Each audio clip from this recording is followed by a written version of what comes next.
When I was about 8 years old, I saw the movie Born Free, and it inspired me to want to go to Africa.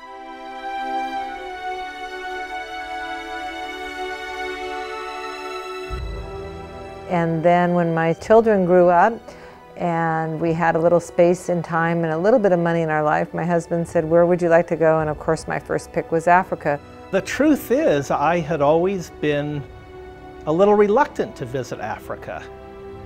I'd always feared exposure to that degree of poverty. After much exploration, we came across this man, Mr. Johas Kahembe, who runs cultural tours, and it was the perfect vacation for us because it was safari mixed with a family stay and participating in a school project. So we arrived in the village of Bacho and we stayed with a family with 11 children. And this is where the story really begins, where we fell in love with the people of Bacho immediately.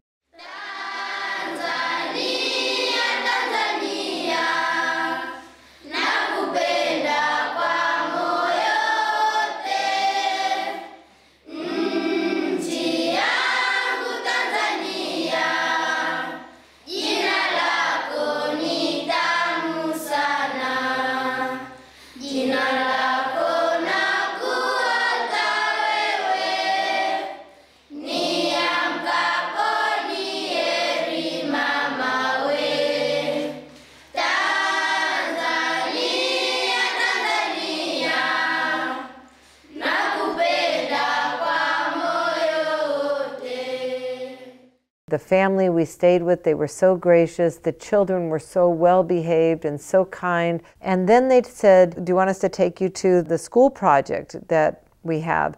So I was anticipating that there would be lots of volunteer workers, and Dawn and I walked into this school. We were the project. There were no other people from rich countries there. There was no ongoing development of this school.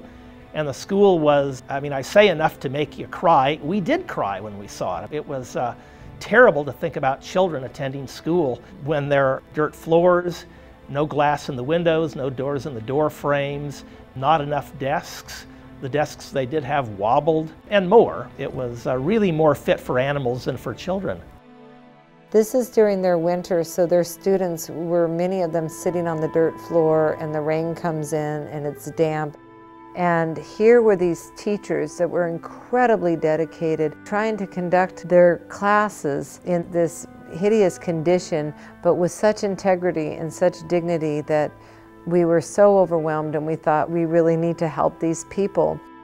That wasn't the worst of it. The worst of it was the toilet for the children, which was a shallow hole in the ground and really an inadequate shelter for any children using the toilet. In other words, you really didn't have true privacy. The government had actually promised that they were going to close the school unless a proper toilet was built. But that was going to cost several $100s, and in this entire village, because these people are subsistence farmers, which is to say most of them have no income at all, in this entire village they could not raise the several $100s needed to build the toilet. So Mary Ann and I had a few $100s, we contributed it, the toilet got built, the school did not get closed, but we realized that we needed to try to do more. We had several meetings with the teachers. We were invited to many people's homes, which were small huts, sat on many floors and little tiny stools, and shared chicken stew or beans or rice, and had many talks with them about what we could do with the school. And I said, "We will send money. I don't think we can come back because my wife and I are not rich. It's very expensive for us to come all the way from California." Well, one of the teachers looked at Dawn and point blank in the eye and said, "We appreciate your money, but you must come back, and you must come back with your students. We need your money, but we need you more." So I don't know how you would say no to that. We came home and said, wow, how do we start? How do we raise money? How do we get a group together? We had an informational evening thinking, well, we hope we can get at least 20 people that would want to go to Tanzania with us. Well, the response was overwhelming. We had 25 spots and there were 48 applicants. We started the Karimu International Help Foundation, and Karimu means generous in Swahili. And it also means willing, so I really liked that idea that we are willing to do whatever it takes to rebuild this school. The response from the community was so heartwarming, and I think what's been so exciting to me about it is it's not just Dawn and me trying to help the Ufani school in Bacho. Suddenly everybody joined in and really wanted to help.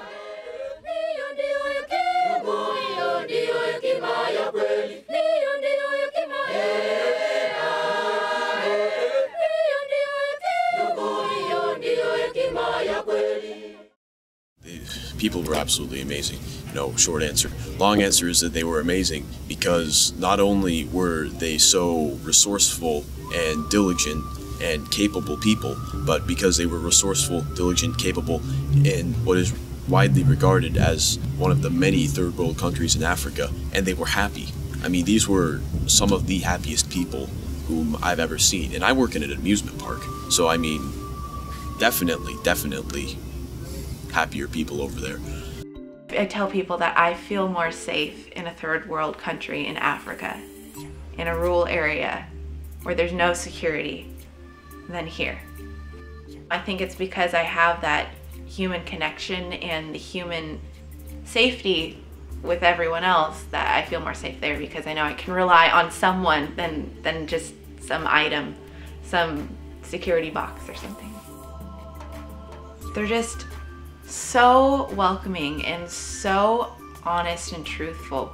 They're so genuine, and their time stops, their culture and the people around them and the village and their community is really important to them. And I really like that, and I think we miss that here in America, is culture and having that connection.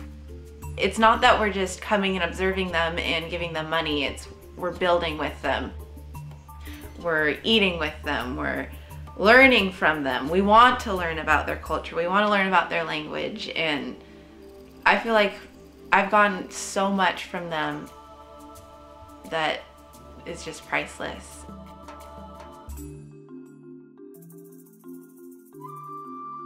They were definitely really receptive to people trying to learn a new language.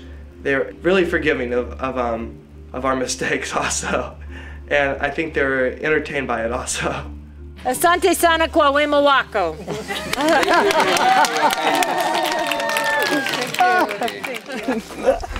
Edo, oi, sawa. Eva, Edo, Edo, sawa Edo, sawa. Eva, Eva. oh. Najua kuhesabu na.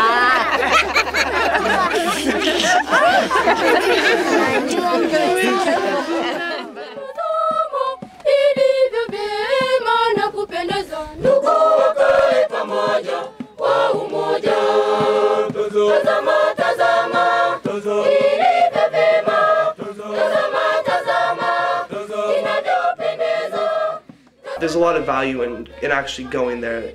People, they'll ask, why don't you just send money? Why do you need to send all these volunteers over there? Because they can do all the work that needs to be done without us there, clearly. And it's important for them also, that they see who's helping them. The money's important too, of course, because the work can't be done. But actually living with the people and experiencing how they live, you're going to want to learn more about their culture, how you can help them more. I mean, what is the purpose of a holiday? The purpose of a holiday is all about I, me, ego. I want to go and change my environment. I want to escape from my work. I want to lie on a beach and let the world disappear. When actually, when you lie on the beach, the world doesn't disappear. The world is still there. If you really want to get all of those stresses and strains out of your head, then come to Bacho, because only by witnessing other cultures and by being immersed in other cultures and seeing the problems of other cultures will you realize that your problems are completely insignificant. And within 2 days, you will have forgotten all of your problems because you'll be so focused on dealing with real issues in a real community of wonderful people. And by the time you come back, you will be much more refreshed after 10 days of hard graft than you will of 10 days of hard lying on a beach.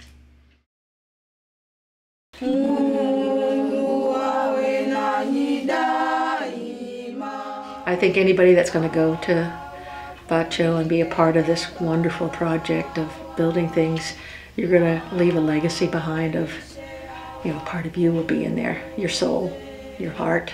No matter what, you can't help that. As you return back to the States of a comfortable life, you'll know that there's something back there that is part of you, and that you've made a life a little bit better, and hopefully your life is a lot better. I know mine is, clearly. It's not just that Marianne and I are volunteering. You know, we don't pay ourselves a salary, not even a modest one. It's not just that the people that go along with us, the 25 or 30 of the people that go along with us during the summer, it's not just that they fully pay their own way. All of the cost of the plane ticket, all of the cost of the safari and accommodations and food. It's people that have, either by going on the project or by seeing what the project is like, by hearing about it from others, we have people volunteering their time to help us, as well as volunteering their money. And again, that's money that goes to that village. Many of you might know that song is, you know, God be with you till we meet again. Each household in that community live off less than $1 a day. Now, the United Nations continually talks about $1 a day as the poverty level for extreme poverty, and that's referring to a per person income. Well, this is a per household income. So if you started looking at a per person income, it would be less than 20 cents a day. And that's quite frightening, because that's very poor. If you need to buy a school book, and the school book is going to cost the equivalent of $4.50, I mean, how long is that going to take to save that money? You know, you could divide $4.50 by 20 cents a day and work it out.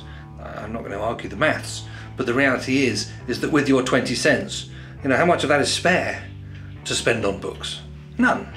Absolutely none. So you're not going to get a book. And if you're not going to get a book, you're not going to get an education. And Don and Marianne have worked with that. They've seen that problem, they've addressed that problem, and that's their first step. The school is not just about the bricks and the roof and the teachers. Let's get the resources into that school so that the kids can really have an opportunity to learn.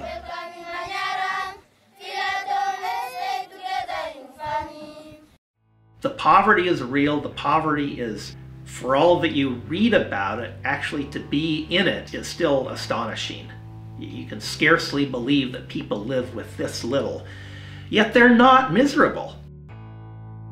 That does not mean, of course, oh, well, they're happy, so leave them alone. I mean, the fact is you still have a life expectancy in the 40s, you still have high infant mortality.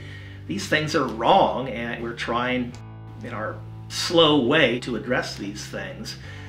But for all of the poverty and too frequent and too early death that they live with,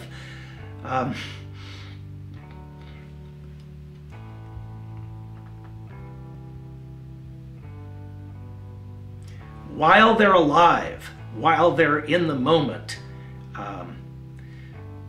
they know that you must do certain things while you're alive. You must enjoy the life that you have.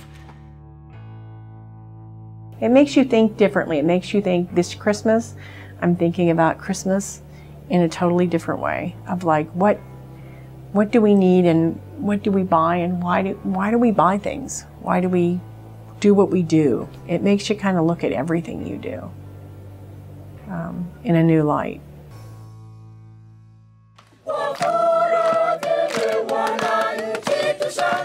From the beginning of our first visit, when Teacher Paul looked me in the eye and said, we need you, you must come back, the project has been driven by the villagers. Obviously on this end, in California, we drive the fundraising. Of course they have no capacity for that, but what that money goes to is driven by the villagers. The leadership both of the village and of the school, they meet and they talk about what they need. They present a list of needs to us, prioritized, and we then tell them, well, we will try. Although we make no promises, we do take the list that they devise, and those are our marching orders. They tell us, okay, now it's time to try to start building up the secondary school, because we're going to have kids graduating from the primary school, going to the secondary school, so now can you please help us with the secondary school? And can you please help us with our health needs? And so on and so forth. So yeah, they direct us. Don and Marianne found that link and realised how valuable it was to them as individuals, and thought, yeah, these are my friends, and I want to help them, and that's what they're doing. And they're doing it in a really positive and well thought out manner. It's not just a case of, here's a gift, thank you very much. It's how can we work together to make things better in your community. That's the way development should be. I keep waiting for the day when we're going to fail and have to tell them, you know what, we didn't raise the money for that. That's bound to happen. But so far it hasn't. So far we've always raised more money than was needed to pay for what the villagers told us that they needed. I'm a little concerned that might not happen this upcoming year, because again, our goals have broadened, and we are trying to do for the secondary school what we've already done for the primary school. But at least so far, we have met every challenge that the villagers have set for us. I really feel like there's no question that this is what I'm supposed to do. This is the one area of my life, besides raising children, that I never wake up in the morning and think, is this the right thing to do? There's just no question that I need to be there and I need to be part of these people's lives, because they have invited us to come, and we are now friends, and you don't turn your back on friends. The country wants everybody to have the opportunity of an education. And whilst the Millennium Development Goals are suggesting that there's free primary education for everyone, the reality is that free primary education means that you don't pay for the teacher. You still have to buy a desk to sit at. You still have to provide food if you want your child to have lunch. You still have to provide a uniform. You still have to provide firewood that you have to contribute towards the chef. If you don't contribute to those things, then you're not allowed to participate in the free education process. The government will provide the roof if you provide the foundations and the walls. The country doesn't have the resources to provide that roof at the time that you want it. So it may well take years before they get round to putting your roof on your school. So what do? Do you wait for the government? And in Batcho, that's what they were doing. They had built the walls and they waited for the government to come and put the roof on. So the community, having invested a lot of time and money in doing that, were then failed by their government. So it was fantastic that Don and Marianne were available to come along and witness these things and say, well, actually, if what you need is a helping hand, we can provide that helping hand. And that's what they've done. They have turned what was a school that was unbelievably bad, grotty, I mean, a school that would make you cry if ever you went to it, into a school where, you know, people come from miles around because this is the best school in the community, and this is the best school for 40 kilometers. It is something which the government failed to do for 40 years. You have done it only in 2 years. It is a miracle. So I invite all who want to come to our school. Welcome. They were so happy with us, so happy with the way that we responded, not only to the work, but to the people themselves, that they said, bring as many people as you want next year. We hope to return for many years because there is much that needs to be done. They need health care, they need clean water, they need a sustainable farm at the school. We would like to make the school the center of the community, as this is what the community would like. Of course, there's a lot more that has to be done. You can't just say, well, here's a book, here's a teacher, good luck. What happens when those students have finished their education and they're clever enough to go to secondary school, but they can't afford to go to secondary school? So the commitment has to be a long-term one. Building and working with the secondary school is a fantastic step in that commitment, but we still need to think about sponsors. Can someone help sponsor some of these children. Because again, you know, you're on 20 cents a day. The school fees, the uniform, the books, all of the things that you need for a secondary education are expenses that the community don't have. So how are you going to escape from poverty without some assistance from someone else? And with the knowledge that the students will get, they will be able to challenge poverty in their community. And they will be able to find solutions from within the community to challenge poverty and alleviate it in that community. Send my greetings to all Americans, the last group of last year, and for others, tell them that the Tanzanian people, they love you very much and they welcome you for any time they want to come to Tanzania. Thank you very much, madam. If you give a man a fish, you feed him for a day. If you teach him to fish, then he can fish for the rest of his life. But you're going to have to give him the rod. Otherwise, you've just taught him, but he still hasn't got the resources to catch the fish. By doing this, I think after a few years, people living in Bacho, our life will be improved, because when you help somebody in education, when he or she grown up, she will help her family also. Obviously, it's hard work to do the fundraising and the organizing and everything else on top of our full-time jobs, but it's not a sacrifice because we really do get so much out of it. It's almost selfish, perhaps, because we get so much joy out of it. You think, well, you know, is this right? Am I supposed to get this much out of helping other people? And if that's the case, why haven't I been doing it for years? I am really privileged and I am honored that this has come into my life, because it has changed my life forever. As you shake hands with us, let's meet the people. We are trying to build a pillar here, and then there at America you are building the pillar, and then we build the bridge.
This is tired Maasai.